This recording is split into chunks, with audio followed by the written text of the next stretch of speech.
one of the most rewarding parts of real estate for me is when I truly felt like I was doing something to help them. It really felt very rewarding that you could help people in that situation.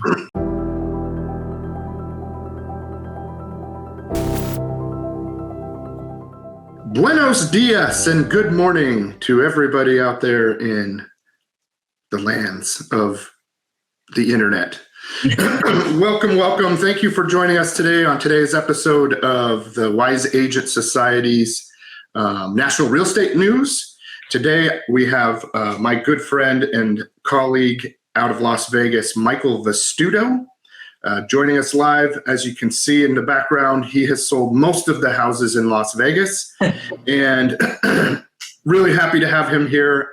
We've been friends a long time, and we're going to catch up on a little bit about how we know each other and all that stuff. And we're going to talk about data in Las Vegas. Michael, thanks for coming today. How are you? Oh, I'm great. Thanks for having me. How are things where you're at?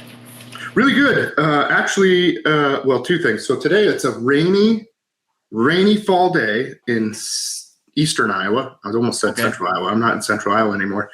But we're loving it. You know, it's like that typical fall time. The leaves are changing, and it's cool. It's nice. How about you? Good.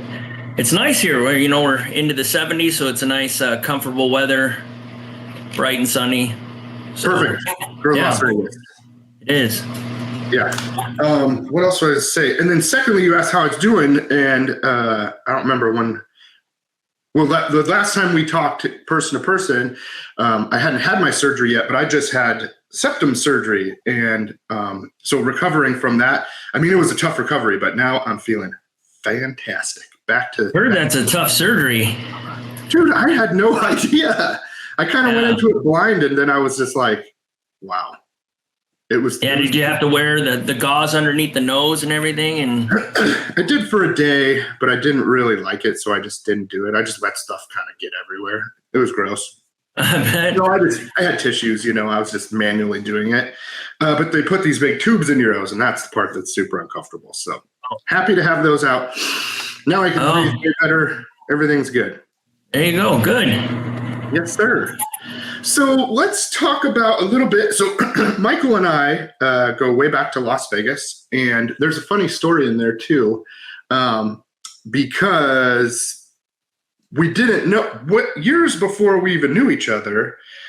He did a short stint in my hometown, Marshalltown, Iowa, working there. And it's funny because it wasn't Michael's most fondest memories of his life.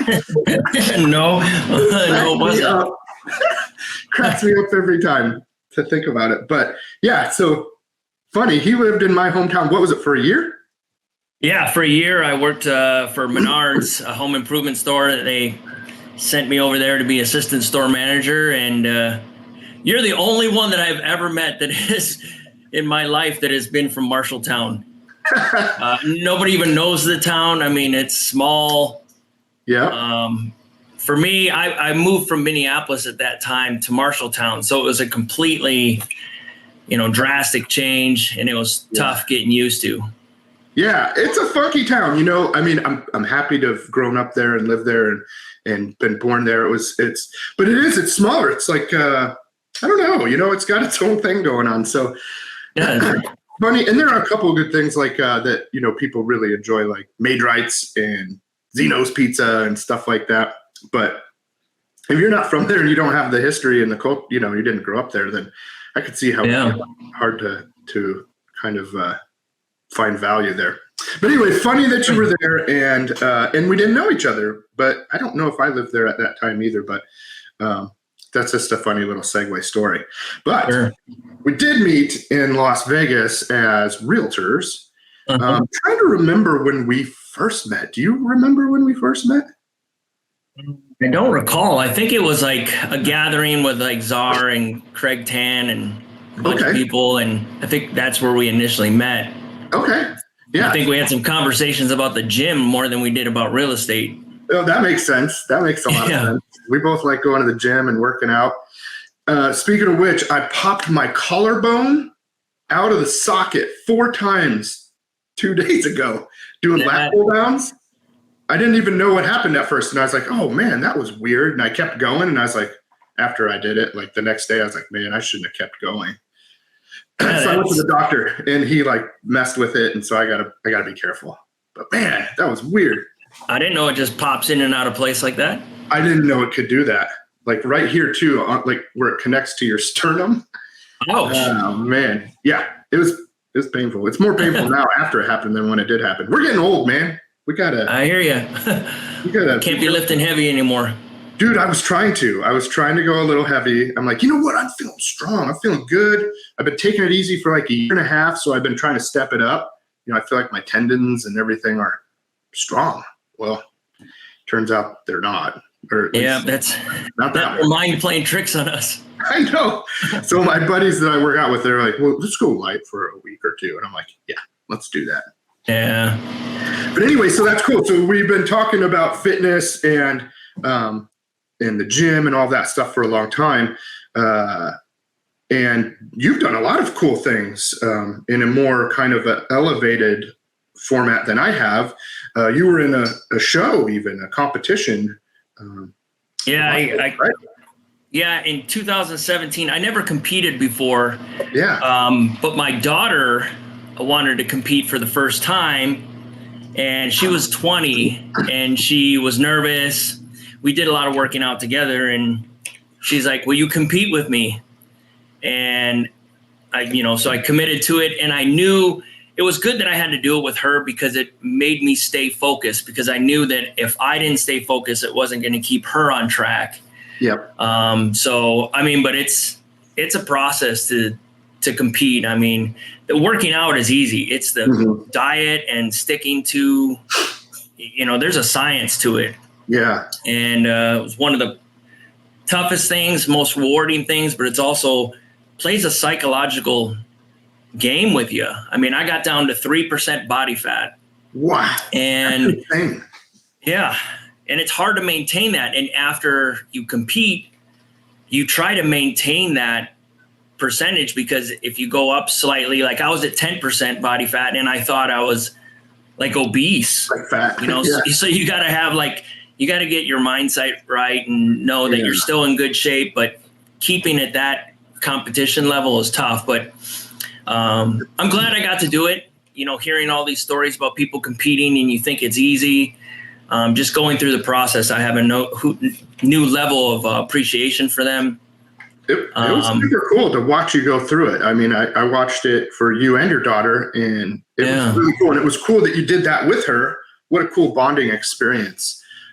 Yeah. I know that you're a great dad because I know you and I watch, what you do. And so you're really good with your daughters, and that's cool that you did that with her. I don't know if I could ever get that committed to doing a show, but I did 75 hard. That was pretty cool, but that wasn't as intense as what you did. So I've always done a lot of like different things with them. I've never really told my daughters no. So like they had my daughter was in cheerleading for a long time. So when she was a little bit younger, they had like a parents and kids like cheer performance, and they were doing it in front of like a state level thing. And I agreed to do that with her, and I had to go to like practice every day for like 4 weeks. Yeah. So it was pretty intense learning that choreography and doing that with her. Well, what a guy. Yeah. I love it. I love it. I love that about you. And I think that both of these two things that we just talked about really lend a hand and play a factor into why you're such a consistent and well-known and sought-after real estate agent in Las Vegas. So two things: you have the discipline that you learned for like working out and all that. I know you have discipline. I know you talk about it and you champion discipline, which is good for your mind and body and all that, for everybody. Yeah. You're setting a good example for that. And that translates into the real estate world, because you have to be disciplined with your business activities and what you're doing on a day-to-day basis, having conversations and building relationships. And I think that's the second part that we touched on there, is that you have, these loving relationships with your daughters, but I know that you also have loving relationships to an extent with your clients and the people that you're around. I know you're passionate about it because I see, how you present on social media and what you're doing, and then just, of course, knowing you and talking to you. That's how you are. So maybe tell us a little bit about how you got into real estate and where you started and what company you're at now or whatever, and what you focus on as far as real estate goes. Well, real estate really runs through my family. My grandfather and my father were both in real estate. My grandfather was more into development and et cetera in Chicago. And I moved to Las Vegas in the 80s. My whole family moved here from Chicago in the 80s, and for my dad to pursue real estate. And he started in real estate. My parents unfortunately got divorced. I moved back to Chicago, and then he kind of built his own empire in real estate here. He was with Remax, and he ended up having like the #1 team internationally, like 5 years in a row. And he always tried to get me to move to Las Vegas to be in real estate, and was telling me about the success that all his agents were having. And, he wanted to be able to pass something down. But I could never convince my family to want to come to Las Vegas just because of the stigma that Las Vegas had, that it wasn't really a family town. So it wasn't until I ended up losing my job as a store manager that, I got tired of the retail world. I got tired of, other people controlling the outcome of your career. So, I said, I got to at least try it. If it doesn't work out in real estate, it could always go back to something else. So in 2005, moved to Las Vegas to start real estate. And back then, there was such an influx of agents that were getting into real estate, kind of like we had during the pandemic. That the process to get your license took so long because of the background checks. So it took me 6 months before my real estate license even got approved. Oh, wow. And so I was just watching everybody make money.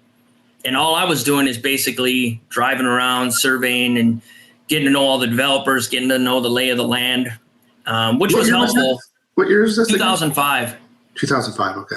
Yeah. So my license came in November of 2005. And then, 2006 was really when it started to plateau. And then 2007, it was like a flip of a switch, and it just ceased altogether. Yeah. So I got there about 2009, I think 2008 or 2009. So for some reason, I thought you were there way longer than me. I mean, three or 4 years is still longer, but yeah. So everything stopped. Yeah, the market, it was like a flip of a switch, nothing was happening. And then all of a sudden, everyone was in these difficult loans that, they couldn't pay, that were coming due with the, interest only, or the neg arm loans. And it just became bad. So it was a good thing for me, because back then, in the 2000 to 2006, people were just writing offers on the hood of their car, because there was a dozen people waiting to get into the house. So a lot of people were order takers, where it really forced me to, dig deep, work with clients, and then helping people with short sales. That really was probably one of the most rewarding parts of real estate for me, is when I truly felt like I was doing something to help them. Because you have someone that's in a situation where they're upside down in their home, they don't know how they're going to get out of that situation, and then be able to short sell their property and let them know that there's no debt that they're going to be carrying forward, that they have a cancellation of that debt. A lot of those people were just in tears. They were happy. They were like, thank you for getting me out of this. It really felt very rewarding that you could help people in that situation. That's what I love about you, because this is the passion I'm talking about. And this is what I see the theme of when you're doing the work you do. You're really passionate about actually helping people and making a difference and providing value for what you get paid for. I try to. I don't really consider myself a salesman. I've received rewards. That's why I have the houses behind me. I put my clients' houses behind me. I don't put my awards behind me. Yeah. A lot of the awards, you don't know if people earned them, if they bought them, if they, and that doesn't really like motivate me to receive awards or be in the top, whatever. It's really helping people and, working with people that you can relate to, that appreciate you and you appreciate working with them and having that solid relationship. I've turned down a lot of business just because I either feel like I'm not the right fit for that person or that person's not a right fit for me. Yep. And I don't want to create bad blood just to make a buck. Right. Yeah. Because if you do one thing wrong, that person will tell 10 people. Yep. The unfortunate side is that if you do one thing right, they're not spreading the news for positivity as much as they do for negativity. Yep. So I have to assess each client and situation on if it's going to be beneficial for both of us to work together. That's very smart, and that is a sign of a seasoned, well-rounded agent, that you do that you go through it, you talk to them, because I think the most successful realtors are more advisors than they are salespeople. I mean, of course, they're salespeople too. That's what we're doing. But I think, like you said, it's meeting with the client, going over their situation, and determining the best path to move forward. And that might not always be working together. Correct. And I think that some agents don't work it that way, but the ones that do, I think, have probably a better quality of life, for one thing, because it's stressful working with people that isn't a good match. Yeah. But also you're just doing the best thing for the client. So that's cool. I tried to, in 2023, to be honest, has probably been one of the worst years in my career. Mm-hmm. And one of the main reasons is because I have talked myself out of a lot of business. Uh-huh. So like if I go on a listing appointment and someone says that they're looking to sell their home, mm-hmm. and I'm like, okay, what's your next move? What are you looking to buy? And if they're downsizing or upsizing, I want to go over the whole scenario. Okay, this is what we're going to do. We're going to sell your house. This is the equity you have. But if we buy, this is what you're looking at for buying power, and this is what you're looking at for a payment. Mm-hmm. Now, do you feel comfortable with, even though you're downsizing, your payment is going to increase maybe double right now in this market? And a lot of times, and after you communicate that to people, they're like, wow, it really doesn't make sense for us to move knowing that we're going to pay more, which I'm talking myself out of business, but I'm trying to put the person in the best scenario possible. Yep. You don't want them to end up homeless because you sold their house. So you did a great mm-hmm. job there. But now when you go to find something for them, they're like, I can't afford that. Yeah. Nothing's working in their price range there. Yeah. So that's really good and really smart. And I'll spin that a little bit, is maybe you're not talking yourself out of business. You're talking maybe out of yourself out of business right now, but by being that professional, caring advisor, when the time is right for them, they're definitely going to come to you because, nobody else is telling them, hey, this is what's probably in your best interest, Mr. Seller or Mrs. Seller. And so they probably really appreciate that, and you'll get more business from that later. And they'll also tell other people, like, you should talk to Michael Vestuto because he's a straight shooter, Yeah, it's possible. I mean, I keep in touch with the people. I haven't seen anyone that's, put their home on the market even after I've talked to them. I just made a video yesterday. It'll go out next week. But, this whole marry the house, date the rate, mm-hmm. it annoys the crap out of me. For the longest time as agents, we tell people that payment is the most important thing. Yep. And now we're telling people, well, even if you're extending yourself, at least you're getting the house and you can always refinance down the road. Mm-hmm. Well, nobody knows what's happening with interest rates. Every economist has been wrong for 2023. Nobody can explain why the yield spread between what the 10-year bond and the interest rates are, why it's double when that it usually is. Nobody knows, not even major economists. So me as a real estate agent, I don't know what's going to happen with interest rates. Right. Yeah. And my job is to put people in the best position today based on their budget, not on the anticipation of what tomorrow may hold. Yeah. I like how you said that you don't want to get them overextended. So what I've been saying is like, listen, if you're comfortable with the payment at the rate it is today, and so, I mean, there's a lot of factors, right, per client. Yeah. So there are some good reasons for somebody to buy right now. It's better than renting. Oh, absolutely. Only if you can afford it, and if all those financial factors you're talking about make sense. And if it doesn't, like you said, don't get over leveraged, because you don't know how long or what this stuff's going to be, and then they could just be squished in the end, or house poor, or whatever you want to call it. Yeah, I mean, I would love to have a high-end car, but if the payment's double of what it's going to be that I can afford, I'm not going to buy that car. Yep. I have to be within my means. So it's the same thing with purchasing a home. We're advisors. We need to put our clients in the best position today. Yep. Based on what they can afford, what their budget is. And it's always better to buy than it is to rent. Yep. If it makes sense financially, like you said. Yeah.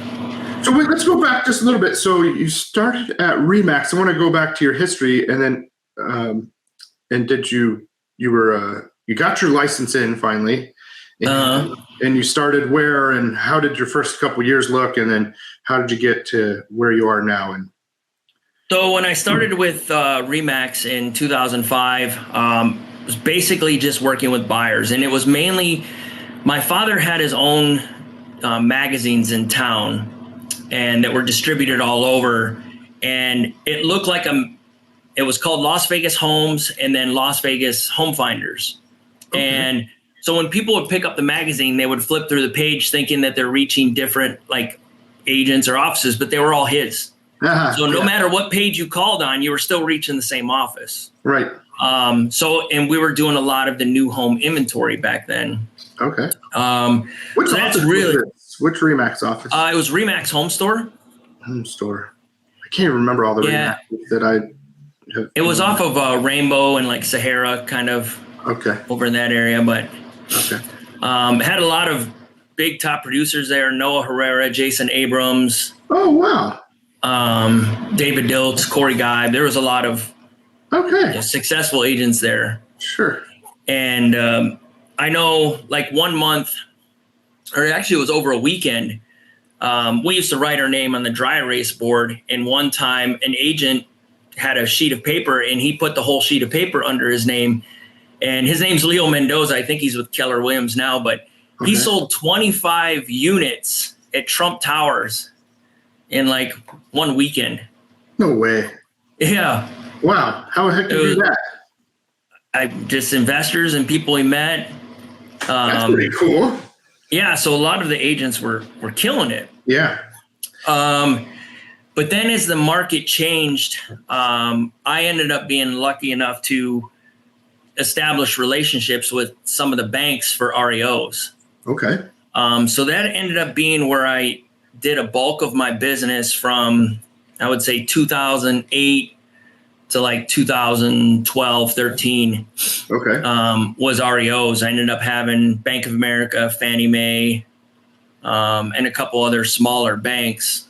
Okay. And just, doing hundreds of transactions of bank-owned properties. Mm-hmm. And, that was a completely different time. Everyone talks about today that, the market's going to crash or we're going to see REOs. We'll never see REOs like we did back in 2008 and beyond. And the reason it was like that is because the banks didn't even know what to do with the properties back then. Yeah. They had too many. They were plugged up with trying to figure out how to process all that bad debt. Yeah. And now the systems have changed. They work with hedge funds. They have government assistance to help them with their balance sheets now that we'll never see it. I mean, right now, better lending. Smart about it. Yeah. Better lending restrictions. They don't just give them willy-nilly. They're not signature loans and all of that now. So yeah, much better there. So Remax, and then you did your REO stuff. And what after the REO stuff? So then my father decided that he was going to get out of the business, and he moved to Wisconsin. And we ended up merging with another Remax. It was Remax Benchmark. Okay. One of the larger Remaxes that was right off of the 215 in Town Center. They had the big billboard and like red building. Okay. We merged with them, and and just handle most of our business there. And then I left Remax, I want to say like 4 years ago, Okay. and went over to Platinum Real Estate Professionals. Mm-hmm. I just felt like Remax has a big name, but a lot of times these corporations have a slow process of adapting to technology, and their systems become kind of archaic, and they just can't adapt quick enough. So I just You wanted something a little more local, a little more nimble. Yeah. So that's why I made the move from Remax and moved over to Platinum, where I have a lot more flexibility with technology and stuff like that. So where do you focus on as far as your real estate dealings in Las Vegas? Do you focus on one area? Do you focus on one kind of client, or do you work all over the valley and with all kinds of clients? And how does that look? I really work all over the valley. I don't, pigeonhole myself into one particular client or, right now the dynamic is everyone seems to become a luxury agent. And that's because everything costs that much money. Yeah. It costs as much as a luxury house, even for regular ones. Well, that, and I think this reality TV show thing, like Selling Sunset and all this, is like skewed the agents' minds. I mean, you have a lot of people that are luxury agents that really don't know much of what they're doing with real estate. I mean, you got somebody that's fresh out of school that's handling, a multi-million-dollar property. Yep. So I don't really, pigeonhole myself into one particular client. I mean, yesterday I had a listing appointment for a 1,500 square foot house in North Las Vegas. It's 300,000. And today I have a listing appointment for a 20,000 square foot house in Spanish Trails. That's, multi-million-dollar home. So it's really keeping in touch with your clients, your database, and being able to inform anyone of what's going on in all facets of real estate. Yep. And that's how I do it too, and how I've always done it. So, I mean, I've sold, $4+ million houses, and then I've sold, well, depending on where we're talking, if we're talking Vegas, then I've sold, $45,000 condos in places that were not very safe for me to be. You know what I mean? Exactly. A couple with they were actually drug dens, like for real people doing drugs while I was touring it. And I was just like, wow. Yeah. So but I mean, of course that's not usual, but the same thing though. I'm here to help everybody, and then also have the ability to market and talk about the numbers and how everything can work for a luxury client as well. Yeah, in Las Vegas, a lot of people think it's, it is a big city. Yeah. But it's also a small town. Like, a lot of people know each other. It's easier to get from one side to the other. You can know all the areas of Vegas pretty easily. Yep. So even though we have, 2.5, 3 million people in the city, it's still pretty small. It is. It's weirdly small how, everywhere you go, you run into people Yeah. And it is fairly easy to learn all the areas and the neighborhoods, and then everything's master plan communities. So it's as far as real estate goes, it's easy to learn floor plans and builders and that makes it easier to give values and CMAs for properties. So I love selling real estate in Las Vegas. It's fun and cool. And then, like you said, you get to run into a lot of people. I think it's very easy to sell homes in real estate in Las Vegas because our homes are all the same. Yeah. Pretty much. If you live in probably in Iowa, every floor plan is different. So well, it depends. San Diego is a better example of that. San Diego has totally different floor plans in different areas. And so that would be hard as a buyer to be able to decide on a home you want. And then as an agent, you almost have to preview every property you show to make sure, does this meet the criteria they're looking for? Where in Vegas, if somebody likes this floor plan, I can search that floor plan all over the city and find it pretty easy. Yep. Yeah, that's exactly right. So two things there. When I was selling a lot of real estate in Las Vegas, and I love it, and I still love it, and I still love the architecture there. I love the way the single-story houses there with a big footprint and tall ceilings and open spaces. I love that.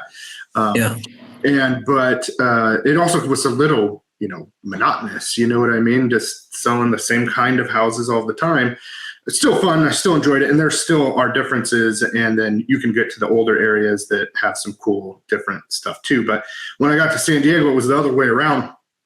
Everything's different and everything. Yeah. It's harder to assign value.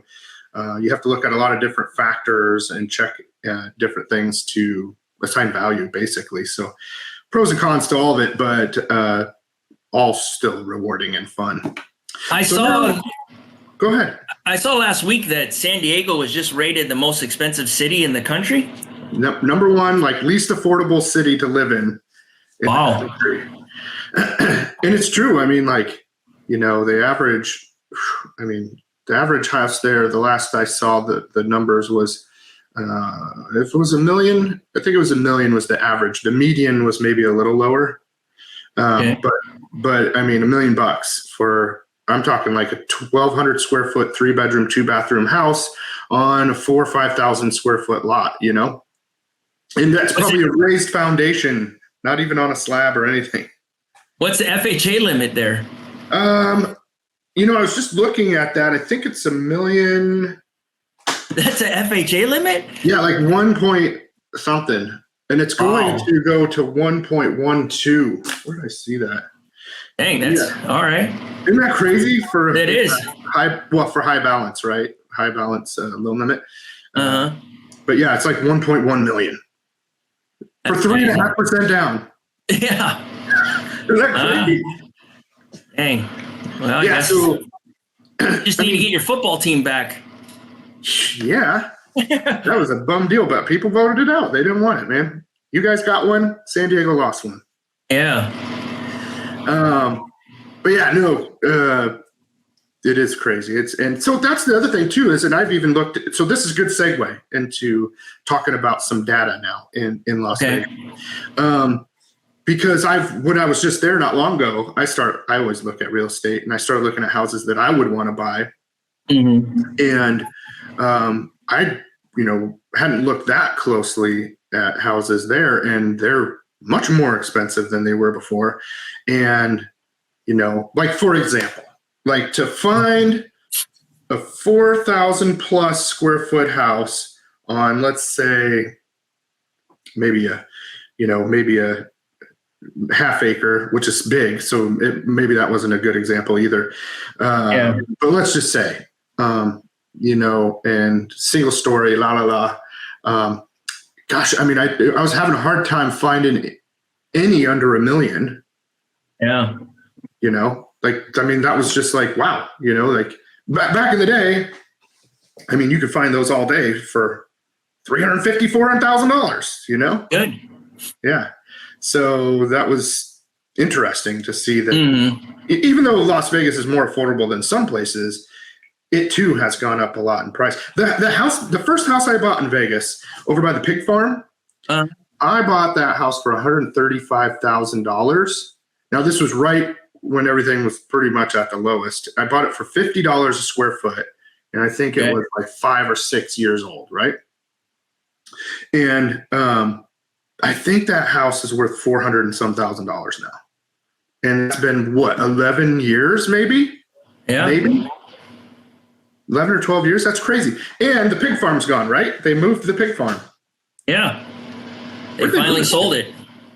Oh, they just sold it. They didn't even continue the farm? No, they sold it, and then they had to wait 5 years for the land. They had to do something with the land for 5 years before they could build on it. Okay. So it basically sat there until, whatever they had to do with the ground to purify, to get it back where you'd want to build a house on it. And then, they started building out there. So have they built over that already? Do you know? On parts of it, most of it, yeah. Oh, okay. Slowly doing it, but that was a big footprint that pig farm took. I didn't realize how big that was. It was pretty big and stinky. Woo. But you no longer have that smell up there. I mean, I remember every time you go up there, you'd have to take like a different route so you wouldn't get people to go past the aroma of the pig farm. Yeah, you didn't want to be like, whoa, there's also this pig farm that smells like really. Yeah. Yeah, it's funny because that had to super help the values around there when that was gone. They probably went through the roof. But when my wife and I bought that one, my wife didn't really pick that, or I don't think she knew much about it. I just bought it. And well, that's a good deal. You can't even build a house for $50 a square foot. Dude, it was a smoking deal. And but she didn't love it. And it wasn't a great neighborhood either. Some of the people were really nice, some of the neighbors, and some of them were not very great. And but it's funny because I just bought it, and she's like, "Gosh, it smells so bad." And I'm like, it kind of reminds me of home. It's not that I love it, but I do love the kind of memories of. I'm like, this isn't a pig farm. Come to Iowa, and go buy a pig farm there, and you'll smell what real pig farm smells like. That's true. Anyway. The biggest problem right now with Vegas, which has been going on for a long time, is I don't know if we'll ever see entry-level homes or entry-level pricing again. Uh-huh. And that's the really unfortunate part that we have to find, some type of solution for, because if you don't have that entry-level housing for people to buy, then you don't have them moving up, and you don't have that cycle going. Yeah. And right now, I think that's kind of why the sales volume is a little bit slower right now, because we don't have entry-level housing for people to bump into. So they have to wait in order to be able to afford to buy something. Mm-hmm. It used to be back in the day where, you could drive further away and buy entry-level housing. A lot of the new home builders were building smaller homes, more affordable. Now it seems like everybody's building, $500,000-$600,000 plus. Yep. I know our legislator did some changes to where they can buy federal land for cheaper, as low as $100 an acre, as long as they build entry-level properties or on there. But nothing's really come to fruition for that yet. Yeah. And then you have to try to hold back the hedge funds, because the hedge funds are buying all the entry-level housing. Mm-hmm. And, they're really turning the country into permanent renters. Yes. Because they know that if the economy goes bad, then people can't afford to buy, so they have to rent. Plus, they're also helping that, happen when there's no inventory and people don't have a choice to buy. Maybe they're priced out or whatever. And then they have then they only rent. Well, when the economy goes bad, rent still goes up. Yeah. So, steadily over the years, it will continue to go up. So you're right. That's why I think it's also more important that people think about that. It's like, if you don't buy a house sooner than later, there won't be houses to buy necessarily. The builders are not building enough inventory. They're 5 years behind. If they were boogieing full-time, full-tilt boogie, they wouldn't catch up in 5 years. So that's not getting better. That's not going to get better in the next 5, 10, 15 years. It might never get better. No, we're not even having land auctions that much in Clark County right now. And so much of our land in Nevada is federally owned. We're like the #1 state for federally owned land. Yep. That they don't even release that much. I think it's November 9th or 10th is when they're going to have their next land auction. Okay. And I think they're doing 17 parcels. So it's like 895 acres. Okay. Majority of it is up by Sky Canyon. Okay. One parcel up by Inspirata. But so builders are going to buy. One in the north, there are a bunch in the northwest, one in the south west. Yeah. Or south. One in the southwest and then one in Henderson. So, but it really is not enough. And, what are they going to build with those parcels that they buy? It's an auction. You basically bid what you want, and you can go online and sign up and auction for it right now. And I don't know what the builder's going to do when they get a hold of that land, but we need to have something. We need to get some type of program in place for entry-level housing. It's funny you were saying that. It's because I remember selling real estate there when I first got started in real estate 11, 12 years ago, whatever it was. And this is what I would say. It's like, it's so easy. Like a kid, working at a restaurant on the strip, could afford to go buy a condo, probably. Yeah. Easy peasy, like $100,000 condo, $75,000 condo, whatever it is. And then they get a girlfriend or a boyfriend, whatever it is. And they have, they might want a bigger condo or a townhouse or something, or not even. Maybe they just live in the condo. Then they have a baby. They have a baby. And so they go ahead and move up to a house, a small entry-level house. Then they start having more babies. And then so they just sell that one and buy another one. It was like you could count on people buying 3-4 houses relatively quickly because it was just like there was the next logical step for them. And they'd be calling you. They'd just be like, hey, you know what? We're having another baby and we don't fit in this place anymore and we need to whatever. So I think, like you said, the dynamic has changed on that now based on affordability and what's even available. Yeah. And, not to be political, but I think that's one of the things that this administration really is missing is that the housing sector is such a big integral part of the overall economy.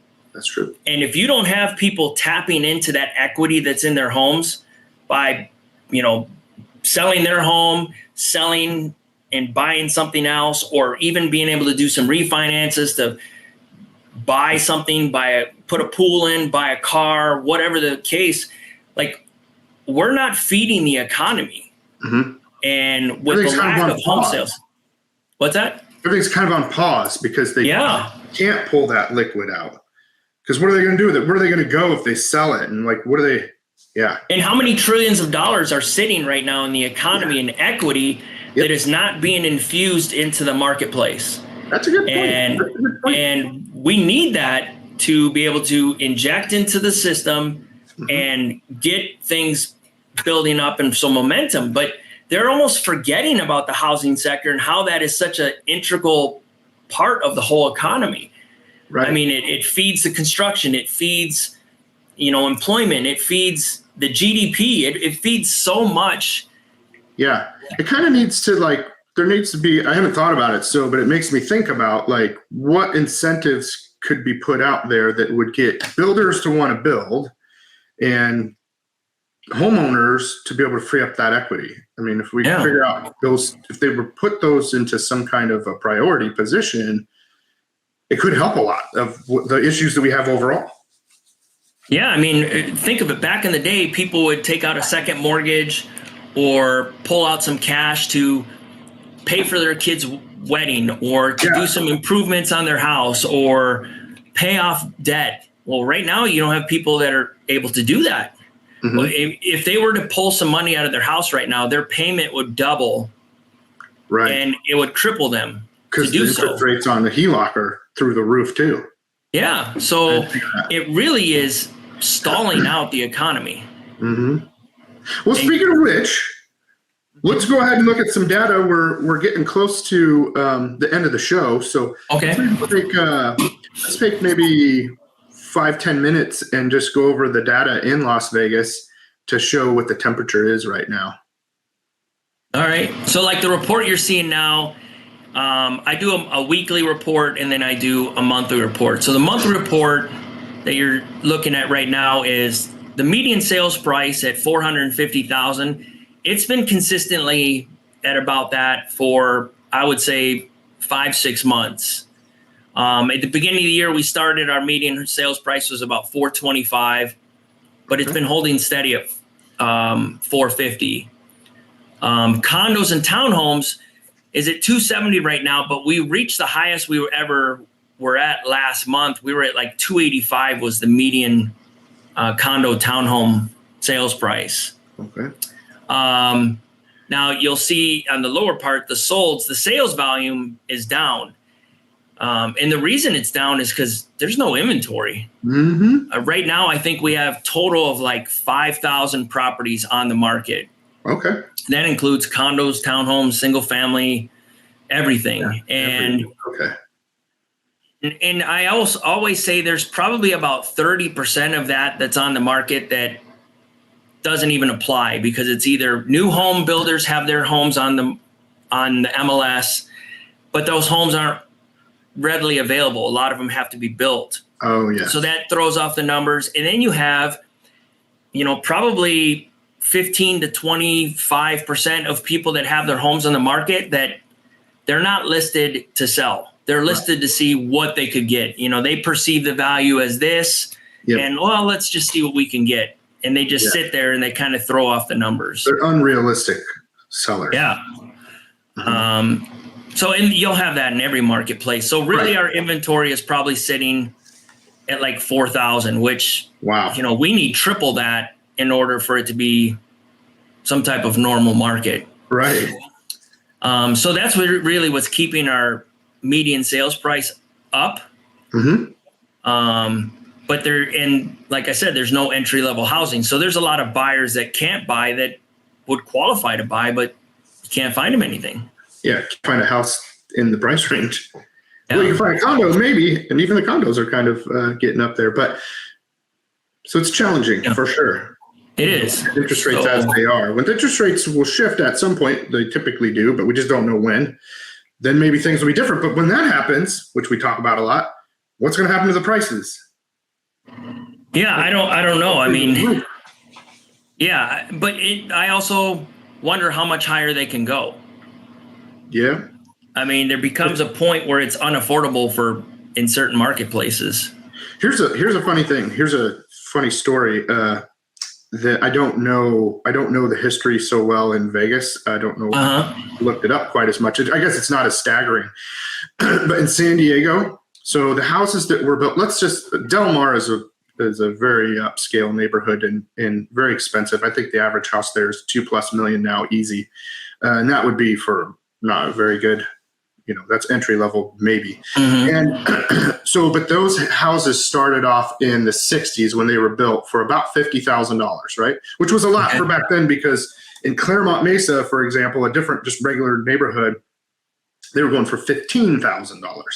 So Del Mar was like $40,000 to $50,000 in the 60s. And then I'm trying to remember, I remember 1995, the average was about $300,000 to $350,000. And at the time when they were $40,000, $50,000, nobody could ever fathom that they'd ever be $350,000. And so that was 95. And then if in 1995 you told them those same houses were going to be worth $2 million in 2023 or whatever, they would have, you're freaking crazy. There's no way nobody could ever afford to buy that. So my point of that story is that even though it seems crazy to us that they could go higher, somehow they keep going higher. Yeah. But their income isn't necessarily going higher. I mean, maybe in Del Mar, but not necessarily in the whole United States. So that, I think, is an issue to kind of keep a watch on too. Yeah, I think a report came out last week that says in order to buy a median price home right now in Vegas, you have to have a family household income of $115,000. Wow. Yeah. And that doesn't even cut it in San Diego. What's that? I said that doesn't even cut it in San Diego. You're not buying a house. Yeah, I don't know what that would be in San Diego, what you need to have to afford there, but right. That's crazy, man. What's that? Do we have another slide there? So this one is just the weekly report. I put this out weekly, what's going in the MLS, just to show the new activity of how many listings are on the market. And then, I trend it, whether it's going up or down, so that you could see that, price decreases, was at 609. It increased. Solds increased slightly. With the available homes for sale, there's 5,300 that were on the market. And I think like 4,600 of those were $1 million plus.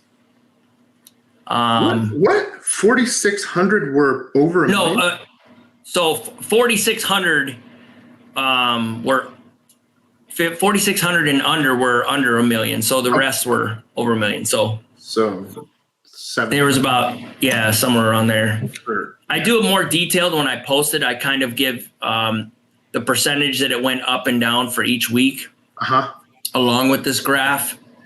So I put this out every Monday just to kind of show the trend of what's been going on over the week. And what do you put it on? Where do you post this stuff? I put it on Facebook and Instagram. Okay. Since that seems to be where most people are looking. Yeah. lately. No, just so people can find you if they want to see and subscribe to your channel, or, like your page or follow you on whatever.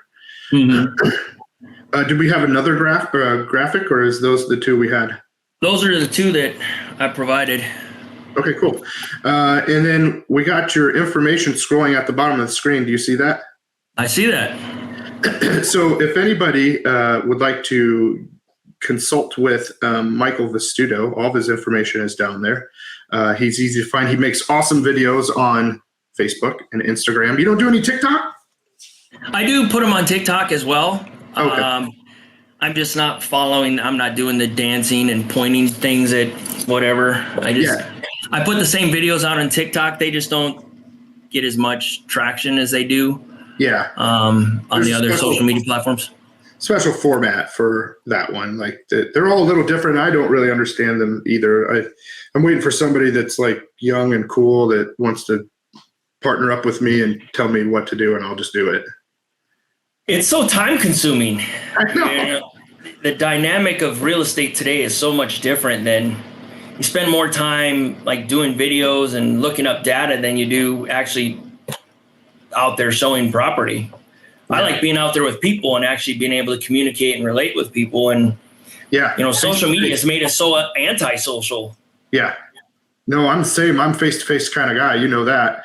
And I like this stuff too. I like all this stuff, but I really perform at my best when I'm face-to-face with somebody. Everybody does. I think you get, more of a connection, and you can understand what the people are trying to convey, and you read all of them. Even though we can see each other right now, there's something about, and that's the thing that we talked about at that conference I was at in Las Vegas, was that our worth and our value is going to be largely in what we can do face to face with people, and having a personal connection in person, and being able to speak to other people in real life, in face to face, or speak to or present to a group or any of that stuff, because people are, as AI continues to take over and do most of the things, the important part, our value is going to be in what we can do as a person that AI can't do. So exactly, that's for forming the relationships and building relationships and making people feel a certain way, however that is, and helping them in a direct connection. Well, the objective has always been to get face to face with your client or the consumer. Yep. And social media has made people so like unrealistic or not themselves. Yeah. And I try to be as authentic as social media as I am, and choose. We'll talk soon. All right. Looking forward to it. All right. All right, buddy.